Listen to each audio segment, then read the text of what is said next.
ओम श्री हनुमत नमः। Shri Hanuman astrological centre, मैं पंडित दीपक भारद्वाज। प्रिय मित्रों, आज आपको जानकारी देंगे सिंह राशि वाले जातकों के लिए अक्टूबर का माह कैसा रहेगा और ग्रह गोचर की स्थिति तो सिंह राशि वालों को तो क्या प्रभाव उसके घटित होने वाले हैं। तो पहले ग्रह गोचर की स्थिति जान लेते हैं। सूर्य आपके कन्या राशि में भ्रमण कर रहे हैं, 17 अक्टूबर को तुला राशि में प्रवेश करेंगे। मंगल आपके 4 अक्टूबर को वक्री होकर मीन राशि में आ जाएंगे और मतलब 4 तारीख तक मेष राशि में रहेंगे। बुध आपके तुला राशि में भ्रमण करेंगे। गुरु आपके धनु राशि में संचार करेंगे। शुक्र आपके 23 अक्टूबर तक सिंह राशि में रहेंगे और 23 अक्टूबर को ही तो जो अपनी नीच की कन्या राशि में तो प्रवेश कर जाएंगे। शनि तो मार्गी होकर तो मकर राशि में भ्रमण करेंगे और तो आपके राहु जो है तो वृष राशि में तो वृषभ राशि में संचार करेंगे और केतु आपके तो वृश्चिक राशि में संचार करेंगे। तो यह आपके ग्रह गोचर की स्थिति आप जान लेते हैं। तो अक्टूबर माह में व्रत त्यौहार की स्थिति किस प्रकार रहेगी। 1 तारीख को पूर्णिमा तिथि है, 2 तारीख को गांधी जयंती है, 5 तारीख को संकष्टी व्रत है, गणेश चतुर्थी व्रत, 13 तारीख को एकादशी व्रत है, 14 तारीख को प्रदोष व्रत है, 16 तारीख को अमावस्या तिथि घटित हो रही है और 17 तारीख को आपकी संक्रांति तुला राशि की संक्रांति और जो नवरात्रे प्रारंभ हो रहे हैं और उसी दिन आपका 17 अक्टूबर को ही नवरात्रे प्रारंभ घट स्थापन का जो समय रहेगा वह 7:25 के बाद आप घट स्थापन कीजिए। और 23 तारीख को आपकी दुर्गाष्टमी है, तो 24 तारीख को आपकी महानवमी मनाई जाएगी और 25 तारीख को दशहरा और 27 तारीख को तो एकादशी, तो इसको पापा कुंशा एकादशी भी बोलते हैं। और साथ में 28 तारीख को आपका प्रदोष व्रत है। 30 तारीख को शरद पूर्णिमा सायंकाल 5:45 से प्रारंभ होकर और अगले दिन 31 तारीख तक तो 8:20 तक लगभग रहेगी, यानी आपकी शरद पूर्णिमा 30 तारीख को मनाई जाएगी। तो ये आपके व्रत और त्यौहार की स्थिति अक्टूबर माह के।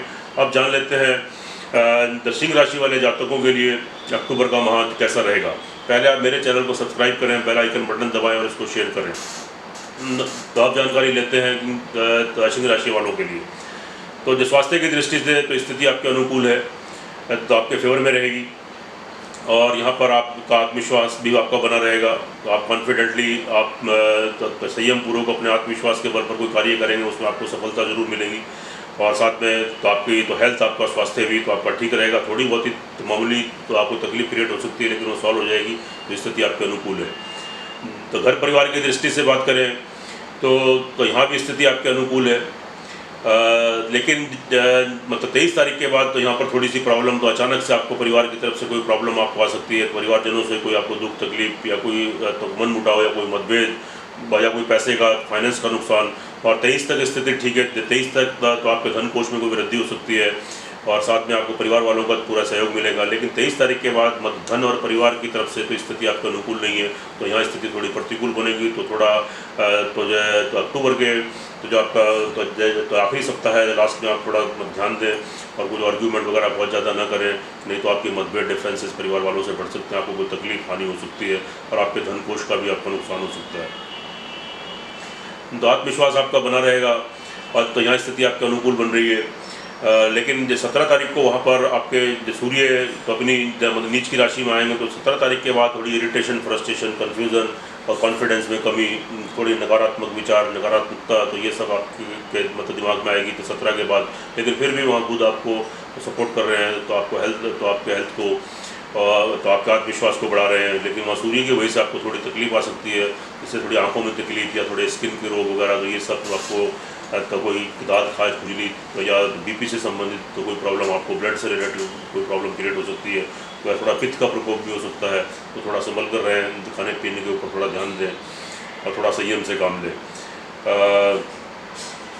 वाहन प्रॉपर्टी की अगर बात करें तो यहाँ पर आपके केतु तो आपको सपोर्ट कर रहे हैं उसके तो भूमि मकान वाहन प्रॉपर्टी को लेकर, लेकिन वहाँ के लॉर्ड जो मंगल आपके 8th हाउस में आपको तकलीफ दे रहे हैं। तो यह माह अगर आप अवॉइड करेंगे भूमि जायदाद वाहन से संबंधित मतलब किसी कार्य को, तो ज़्यादा बेटर रहेगा, क्योंकि यहाँ पर आपके मंगल अष्टम स्थान में उनकी तो स्थिति यहाँ पर फेवर नहीं है। और साथ में तो अगर आप कोई भूमि मकान वाहन का कोई कार्य करते हैं तो आपको लाभ की बजाय नुकसान होने की संभावना रहेगी। तो सोच समझ कर कार्य करें। खास तौर से कि जो अशुभ तिथि बैठेंगी तो उसमें तो बिल्कुल ना करें। यह मैं आपको आगे बताऊंगा कि वह अशुभ तिथियाँ कौन सी हैं। तो आप थोड़ा संभल कर करें और थोड़ा संयम से लें, कि नहीं तो आपको भूमि जायदाद मकान या वाहन से कोई लॉस या कोई नुकसान आपको हो सकता है और आप मत अटक सकते हैं। कोई नए घर में कोई प्रवेश करते हुए आप बहुत सोच समझ कर तो या कोई अपनी कुंडली का विश्लेषण कराकर किसी ज्योतिष से आप पूछकर सलाह लेकर ही आप तो ये कार्य करेंगे तो तभी शुभ फल मिलेंगे, अन्यथा आपको तो यहाँ इसकी अशुभता नज़र आ रही है, आपको शुभ फल इसके नहीं मिलेगा। संतान पक्ष की दृष्टि से तो यह माह आपके अनुकूल है, आपको संतान से सुख मिलेगा, तो आपकी संतान तरक्की करेगी और अचानक से उनके विवाह शादी के कोई योग कोई संबंध जुड़ेगा और साथ में उनको नौकरी में तो तरक्की करेंगे, उनको उन्नति करेंगे और तो अगर वो एजुकेशन में है तो एजुकेशन की फील्ड में भी आगे जाएंगे और उसमें भी उन्नति और तरक्की होगी और साथ में आपको संतान से संतुष्टि प्राप्त होगी। और जो विद्यार्थी लोग हैं, विद्यार्थी वर्ग तो वह भी उनके मन मुताबिक पढ़ाई करेंगे, कॉन्सेंट्रेशन बढ़ेगी और उनका मानसिक संतुलन उनका ठीक बना रहेगा और स्थिति अनुकूल बन रही है और तो पढ़ाई में तरक्की है और उसमें तो अच्छे नंबरों से पास होना या मन मुताबिक कोई एडमिशन कोई कोर्स नया उसमें एडमिशन मिलना, तो ये सब चीज़ें आपके अनुकूल है। प्रेम संबंधों में भी आपको यहाँ पूरे लाभ मिलेंगे और प्रेम संबंधों में आपको प्रगाढ़ता आएगी तो आपके रिलेशन मजबूत होंगे तो संबंधों में और एक दूसरे का लाभ बेनिफिट आपको सपोर्ट ज़रूर मिलेगा। तो जो नौकरी पेशे वर्ग की बात करते हैं तो स्थिति आपके अनुकूल है, अचानक से कोई नौकरी लगना और जो नौकरी में इंक्रीमेंट को तरक्की होना, तो ये सब चीज़ें भी क्रिएट हो सकती हैं और कोई नई नौकरी भी आपको लग सकती है। अगर आप बहुत टाइम से कोई नौकरी सर्च कर रहे हैं तो आपको अचानक से तो कोई उसके योग बन रहे हैं, तो ये स्थिति यहाँ पर शुभ है। और तो कोई कर्जा भार चढ़ रहा है तो उतरने की पूरी संभावना रहेगी, तो स्थिति आपके अनुकूल है और साथ में शत्रु पक्ष का भी दमन होगा, वहाँ से भी कोई बहुत ज़्यादा हानि होने की संभावना नहीं है। और लेकिन दाम्पत्य जीवन में आपके मिश्रित फल रहेंगे, मिला जुला असर रहेगा, तो कभी मन मुटाव हो जाएंगे तो कभी आपके तो मन मुटाव आपके सॉल्व हो जाएंगे, तो कभी स्थिति अनुकूल है तो कभी प्रतिकूल है, तो ये सब नरम गरम तो स्थिति चलती रहेगी। अचानक से विवाह शादी का कोई योग भी जुड़ सकता है और कोई तो अचानक विवाह शादी का कोई रिलेशन भी टूट सकता है और कोई डिवोर्स की स्थिति भी क्रिएट हो सकती है। और पार्टनरशिप वगैरह में भी थोड़ा मतलब संयम बरतें, सोच समझ कर कार्य करें, अन्यथा आपको लाभ की बजाय तो यहाँ नुकसान भी हो सकते हैं। और अगर कोई पहले से कार्य कर रहे हैं तो उसमें थोड़ा संयम बरतें और एक दूसरे के प्रति आप थोड़े तो वफादारी से तो कार्य करेंगे तो स्थिति आपके अनुकूल बनेगी।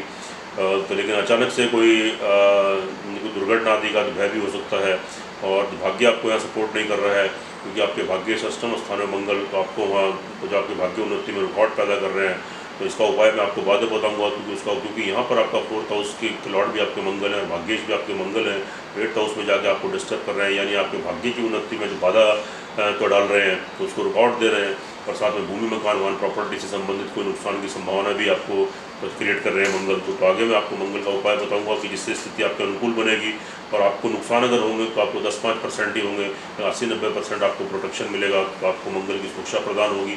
तो ये मैं आपको आगे बताऊंगा। तो पहले आगे चलते हैं, अब बात करते हैं कार्य व्यवसाय की। तो कार्य व्यवसाय की दृष्टि से ठीक है, अचानक से लाभ हो सकता है, लेकिन आपको तो मान के चलिएगा कि 90% मतलब चांसेस ऐसे बनेंगे कि आपको अपना कार्य व्यवसाय को चेंज भी कर सकते हैं, तो या कोई स्थान परिवर्तन, प्लेस चेंज करना कार्य व्यवसाय का, और या मतलब उसमें मतलब तो कोई चीज़ें ऐड करना, नई चीज़ें जोड़ना, उसमें वृद्धि करना, यानी वहाँ से चेंजेस आपको जरूर कुछ ना कुछ देखने को मिलेगी और आप करेंगे तो उसमें आपको लाभ भी प्राप्त होंगे। और अचानक से आपके इतने लाभ के तो इनकम के तो आपके मतलब सोर्स भी बढ़ेंगे और इनकम के सोर्स आपके आगे तक बनते रहेंगे और इनकम आपके पास आती रहेगी, तो लाभ की दृष्टि से भी स्थिति आपके अनुकूल है। और जो ट्रैवलिंग की अगर बात करते हैं तो ट्रैवलिंग में जो तो आप कर सकते हैं, तो उसमें कोई बहुत ज़्यादा मेजर प्रॉब्लम नहीं है और तो यहाँ स्थिति आपके अनुकूल है। लेकिन फिर भी मतलब थोड़ी स्थिति प्रतिकूल भी आपकी बन सकती है कि जो अशुभ तिथियाँ हैं तो यात्रा आदि की मैं आपको बताऊंगा अभी बाद में, तो आप उन तिथियों को अवॉइड करेंगे तो स्थिति अनुकूल बनेगी। और कोई बाहर से कोई बिजनेस कोई व्यापार आप करते हैं तो उसमें आपको सक्सेस मिलेगा और लिक्विड चीज़ों का अगर कोई तो जो कार्य है आपका ट्रैवलिंग के थ्रू, उसमें भी आपको लाभ मिलने की पूरी संभावना रहेगी। ऑल ओवर अगर देखें तो ग्रह की दशा ग्रहों की आपके अनुकूल चल रही है और कुंडली में आपकी जो शुभ स्थिति, आप कुंडली का विश्लेषण कराएं उनकी, तभी आपको तो सही जानकारी पता होगी, मालूम हो जाएगी। तो यहाँ स्थिति आपकी 80-90% तक आपके अनुकूल जाएगी और अगर ग्रहों की दशा आपके प्रतिकूल है तो इसके 10-20% ही आपको प्रभाव देखने को मिलेंगे। अब बात करते हैं तो मतलब इसके अशुभ तिथि है, कौन कौन सी तिथि में कौन कौन सा कार्य आपको नहीं करना चाहिए, अन्यथा आपको लाभ की बजाय नुकसान होगा, तो ये बहुत इंपॉर्टेंट होता है, तो इसकी तरफ थोड़ा मतलब ध्यान दीजिए। पहले आप मेरे चैनल को सब्सक्राइब जरूर कर लीजिए। तो अशुभ तिथि है आपकी 19-20 तारीख। 19-20 तारीख में आप भूमि मकान वाहन प्रॉपर्टी को लेकर कोई कार्य न करें। वैसे भी आपका ये मतलब चौथा तो जो हाउस है तो ये आपको तो उसके लॉर्ड मंगल आपको डिस्टर्ब कर रहे हैं और ख़ास तौर से अगर आप 19-20 तारीख को तो आप ये कार्य करते हैं भूमि मकान वाहन से संबंधित, तो कोई नए गृह प्रवेश, तो आपको आगामी उसमें दिक्कतें आएंगी, बहुत परेशानी आपको तो जो आपको झेलनी पड़ेगी, तो इसको अवॉइड करें। उसके बाद फिर आप तो आती है आपकी 28-29 तारीख। 28-29 तारीख में अचानक से कोई आपको चोट पेट एक्सीडेंट का भय हो सकता है, अचानक से कोई आपको बड़ी बीमारी हो सकती है, पेट से संबंधित, कमर से संबंधित, और या आपको ब्लड से रिलेटेड आपको कोई प्रॉब्लम, और या आपको कोई हार्ट की प्रॉब्लम तो ये अचानक से क्रिएट हो सकती है। तो इसमें आप थोड़ा संभल कर रखें, खाने पीने पर ध्यान देखें, और कोई ट्रैवलिंग इन द सेंस की कोई ड्राइविंग वगैरह तो ऐसे आप बचें कि नहीं तो कोई एक्सीडेंट की चोट फिट कोई दुर्घटना होने का भी खतरा बना रहेगा, आप अचानक हॉस्पिटलाइज भी हो सकते हैं। तो 28-29 तारीख को अवॉइड कीजिए। उसके बाद है फिर आपकी 11 और 12 तारीख। 11-12 तारीख को आपका 12वां चंद्रमा रहेगा, उसमें कोई आप ट्रैवलिंग वगैरह से बचें, आप ट्रैवलिंग वगैरह ना करें, या ट्रैवलिंग तो यात्रा आदि के थ्रू अगर कोई कार्य करते हैं तो विदेशों से संबंध है तो या अपने देश में आपका आना जाना लगा रहता है, और ट्रैवलिंग के थ्रू कोई नौकरी करते हैं तो यात्रा आदि से संबंधित, तो या कोई व्यवसाय करते हैं तो आप ये 2 तारीखों को अवॉइड कर दें, तो 11 और 12 को, नहीं तो आपको लाभ की बजाय उसमें नुकसान होने की संभावना रहेगी। ऑल ओवर देखें तो आपका भूमि मकान वाहन और तो जो आपका जो 8th हाउस के तो भाग्य स्थान के अलावा तो ऑल ओवर आपकी कुंडली ठीक है। ये दशांतरदशा आपकी अगर अनुकूल है तो स्थिति आपकी 60-70% तक आपकी अनुकूल रहेगी, और अगर तो ग्रहों की दशांतरदशा आपकी प्रतिकूल है तो उसके अशुभ प्रभाव चल रहे हैं, तो यहाँ आपको मतलब थोड़ी प्रॉब्लम्स आपको फेस करनी पड़ेगी, तो स्थिति आपके प्रतिकूल बनेगी। और बात करते हैं उपायों की। जहाँ तक उपाय की बात होती है, पहले तो आप एक बात ध्यान से समझ लीजिएगा कि तो अगर तो आपके साथ परेशानी है तो उसका समाधान भी ज़रूर है। कि ज्योतिषी मतलब जो खाली आपको प्रोडिक्शन नहीं करते, फलादेश नहीं करते, वह साथ साथ इसके उपाय भी बताते हैं, लेकिन क्या करते हैं कि मोस्टली लोग उसके उपाय की तरफ ध्यान नहीं देते, क्योंकि वो बोलते हैं हमारे पास समय नहीं है। अगर 24 घंटे में आप 5 मिनट का समय नहीं निकाल सकते तो आप फिर लाइफ में कुछ नहीं कर सकते। इससे आपको ही फायदा होने वाला है, तो इससे किसी ज्योतिष को फायदा नहीं होगा। ज्योतिष एक मार्गदर्शक है, वह एक इमिडिएटर है, आपको रास्ता दिखाता है, लेकिन और इस रास्ते पर अगर आप चलते हैं और कॉन्फिडेंटली अगर इसको फॉलो करते हैं आप, लेकिन डिपेंड करता है, ये 5 मिनट का कार्य है बस, लेकिन इसको आप जितनी श्रद्धा और विश्वास से करेंगे, मैं आपको 100% गारंटी देता हूँ कि जो ग्रह आपको अशुभ फल दे रहे हैं तो उसके शुभ फल आपको मिलने लग जाएंगे, और आपको उसकी मतलब शुभता देखने को मिलेगी, और आप उसके अशुभ फल से बचे रहेंगे। उसके अगर अशुभ फल बहुत ही ज़्यादा अशुभ दे रहे हैं, बहुत अशुभ जिस स्थिति में है आपकी कुंडली में, तो वह आपको 10-5% ही अशुभ फल दे पाएंगे अगर आप उसका उपाय करते हैं। और उपाय क्या है, किसी भी ग्रह को फेवर में करने के लिए पहले आप सबसे पहले एक बात समझ लीजिए कि कोई कुछ कहता है, कोई कुछ कहता है, ठीक है, मतलब दान करने से भी, बेजान पक्षियों को, चींटियों को, कौवों को, कुत्तों को, गाय को खिलाने से भी बहुत लाभ प्राप्त होते हैं। लेकिन जो द पावर बीज मंत्र के अंदर है, जितनी तो जल्दी आप बीज मंत्र से किसी भी ग्रह को अनुकूल कर सकते हैं, तो उतना आप किसी चीज़ से नहीं कर सकते। तो इसके लिए आप समझ लीजिएगा बीज मंत्रों में बहुत ताकत है, बहुत शक्ति है, और किसी भी बीज मंत्र की एक माला 108 बार करने में मैक्सिमम आपको 2 से 3 मिनट लगते हैं। तो आप कम से कम इतना कार्य तो कर ही सकते हैं।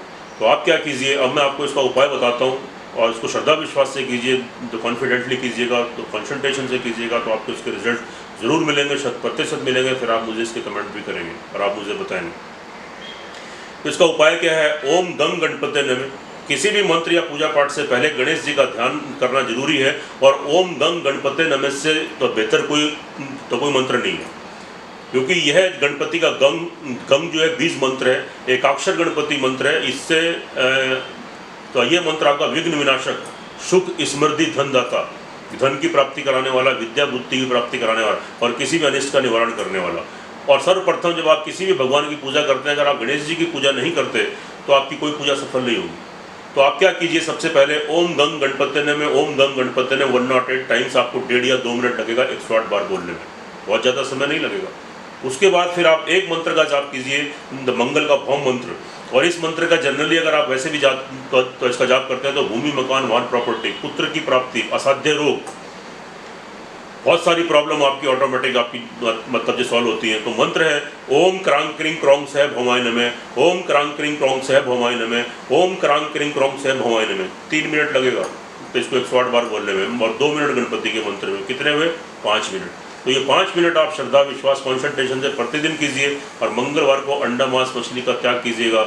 और साथ में क्या कीजिएगा कि तो जिनको चींटियों को खिलाएं, और मंगलवार को आप तो क्या करें, तो हनुमान चालीसा का पाठ करें, हनुमान अष्टक का संकट मोचन हनुमान अष्टक का पाठ करें, हनुमान जी की आरती करें और उनके नाम का घर में थोड़ा सा प्रसाद चढ़ा दें। और साथ में आप क्या करें कि मंगलवार के दिन अगर ये आपको बहुत कष्ट दे रहा है तो आप 8 मीठी रोटी, छोटी छोटी मीठी रोटी बना लें और उसको अग्नि में, आग में सेक लें, क्योंकि मंगल अग्नि का और भूमि का भी कारक होता है, पुत्र का भी कारक है। तो आप क्या करें, तो उनको 8 मीठी रोटी बना लें, तो उनको घी वगैरह लगा के सेक लें, लेकिन उसको पकड़ के आप उसको जब मतलब उसको अग्नि में, तो आग में ज़रूर सेकें। और 4 गाय को और 2 कुत्ते को और 2 कौवे को खिलाएं। तो ऐसा महीने में कि 4 मंगलवार आपके आएंगे, लेकिन मंगल अभी आपके आगे तक चलेंगे। तो इसलिए क्योंकि अष्टम मंगल आपके वक्री रहेंगे, तो मंगल की अभी आपको कंटिन्यू मतलब 2-3 महीने तक आगामी, तो ये आपको उपाय करने बहुत ज़रूरी है। अगर आप ये उपाय करते हैं, मंगल बीज मंत्र का जाप करते हैं, हनुमान चालीसा का मंगलवार को पाठ करते हैं, हनुमान अष्टक का पाठ करते हैं और हनुमान जी की आरती करके प्रसाद चढ़ाते हैं, चींटियों को डेली खिलाइए, पक्षियों को खिलाइए, गाय को खिलाएं, कुत्तों को खिलाएं जितना पॉसिबल हो सके। और यह जो मैंने 8 मीठी रोटी वाला उपाय बताया, 8 मीठी रोटी बना लें छोटी छोटी और उसको अग्नि में सेक कर 4 गाय को, 2 कुत्ते को, 2 कौवे को, और अगर आपको गाय ना मिले तो आधी तो 8 रोटी तो 4 आप पक्षियों को खिला दें छोटे छोटे टुकड़े करके, और तब 4 आप कुत्ते को खिला दें। तो आप देखेगा कि बहुत जल्दी इसके अनुकूल प्रभाव आपको देखने को मिलेंगे और स्थिति आपकी शुभ बनेगी। तो मेरे चैनल को सब्सक्राइब करें, सुखी रहें, स्वस्थ रहें। जय श्री हनुमान।